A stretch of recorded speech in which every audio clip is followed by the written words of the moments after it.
Qozog'istonning Shimkent shahrida o'zbek jang san'ati bo'yicha Osiyo chempionatiga start berildi. O'smirlar, yoshlar va kattalar o'rtasida o'tayotgan mazkur nufuzli musobaqada qit'amizning 10 dan ortiq davlatidan tashrif buyurgan kuchli atletlar ishtirok etishmoqda. Chempionat doirasida sportchilar nafaqat g'oliblik uchun kurashmoqda, balki o'zbek jang san'atining o'ziga xos jihatlarini xalqaro maydonda namoyish etishyapti.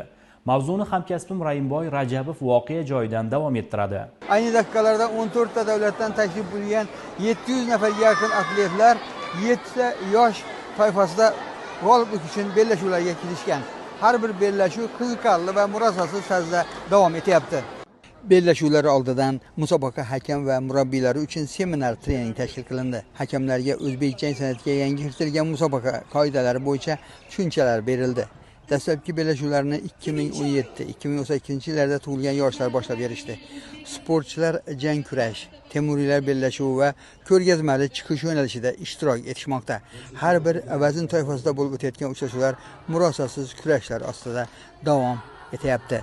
Osiyo chempionatining dastlabki bellashuvlarida chempionat mezbonlari, shuningdek Tojikiston, Qirg'iziston, Turkmaniston, Rossiya davlatlarining atletlari g'oliblikka asosiy da'vogarlar qatoridan joy olishdi. Ayni daqiqalarda Osiyo chempionati qizg'in pallaga kirgan. Chempionat tafsilotlari bilan keyingi dasturlarimizda tanishtirib boramiz. Raimboy Rajabov, Qozog'iston Respublikasining Chimkent shahridan sport yangiliklari uchun tayyorlandi.